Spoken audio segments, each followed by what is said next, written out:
नमस्ते साथियों, मैं आज आपको आधुनिक भारतीय इतिहास में बंगाल के नवाब सिराजुद्दौला और अंग्रेज़ों के शासनकाल के बारे में अपनी जानकारी देने जा रहा हूँ।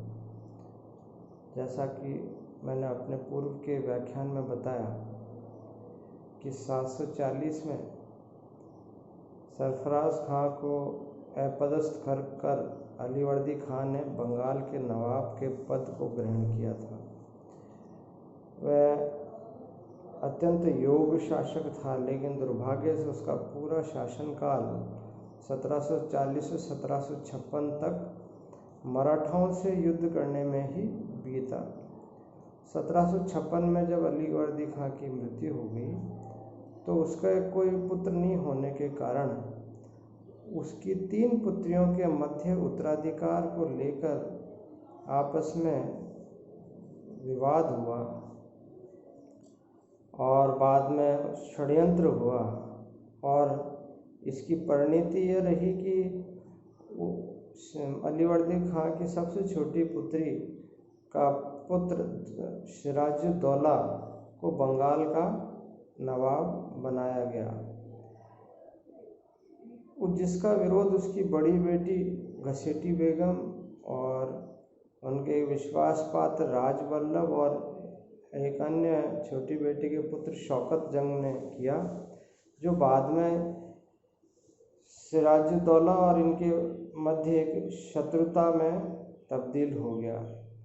1757 से 1765 तक बंगाल का इतिहास अत्यंत रोचक है। इस 8 वर्षों में बंगाल में 3 शासक हुए और इनसे अंग्रेजों ने राजनीतिक सत्ता को ग्रहण किया था। सिराजुद्दौला, मीर जाफर और मीर कासिम जो बंगाल के 3 नवाब इन 8 वर्षों में बने, इनका इतिहास बड़ा रोचक है। जैसा कि मैंने बताया कि 1756 में अलीवर्दी खां की मृत्यु के बाद सिराज के जो मुख्य शत्रु थे वो थे घसीटी बेगम, पूर्णिया का सूबेदार उसका चचेरा भाई शौकत जंग। इसके अलावा अलीवर्दी खां के राजदरबार के मजबूत अधिकारी जगत सेठ, अमीरचंद, राजवल्लभ, राय दुर्लभ, मीर जाफर जैसे शक्तिशाली लोग थे। तो सिराजुद्दौला का प्रारंभ ही अपने इन शत्रुओं से भिड़ने में निकला, और जब 1756 में पूर्णिया के विद्रोही नवाब का दमन करने के लिए सिराजुद्दौला वहाँ के लिए निकला, तो वह बीच में अंग्रेज़ों की अत्याचार को सुनकर बीच में लौट आया, और उसने बीच में लौटकर कलकत्ता पर आक्रमण करके उस पर अपना आधिपत्य स्थापित किया। तदुपरांत उसने पूर्णिया के विरुद्ध प्रभावशाली आक्रमण कर सैनिक अभियान छेड़ा। इसमें शौकत जंग पराजित हुआ और वह 1756 के मणिहारी के युद्ध में सिराजुद्दौला के हाथों मारा गया। इसी दौरान सिराजुद्दौला की सूबेदारी का अनुमोदन मुगल दरबार जो दिल्ली में स्थित था उसने कर दिया, अर्थात सिराजुद्दौला के नवाब पोशी का अनुमोदन मुगल बादशाह द्वारा कर दिया गया। अब प्रश्न आता है कि सिराजुद्दौला की अंग्रेजों से शत्रुता के मुख्य कारण क्या थे। अंग्रेज सिराज की आंतरिक कमजोरी का लाभ लेना चाहते थे, और इसी क्रम में उन्होंने कलकत्ते की किलेबंदी शुरू कर जो सिराज के दुश्मन थे राजवल्लभ, उसके पुत्र को अपने आप पर शरण दे दी। यानी कि उन्होंने एक तरह से सिराज को उकसाने का कार्य किया।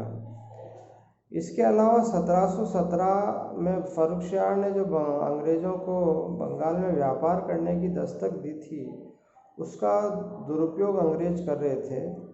यानी कि वो भारतीयों को सस्ते दामों पर वस्तुएं बेचते थे और भारतीय वस्तुओं पर बहुत अधिक कर लगाते थे।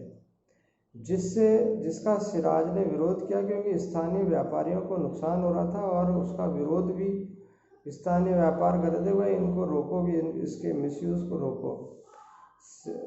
ये 2-3 कारण ऐसे बने जिसकी वजह से सिराजुद्दौला ने अंग्रेज़ों के विरुद्ध खुले रूप में युद्ध छेड़ दिया। उसने 20 जून 1756 को कासिम बाजार पर आक्रमण करते हुए कलकत्ता के फोर्ट विलियम को अपने कब्जे में कर लिया और अंग्रेज़ों को वहां से भागने के लिए विवश किया, जो वहां से भागकर फुल्टा नामक द्वीप पर जाकर वो रुके।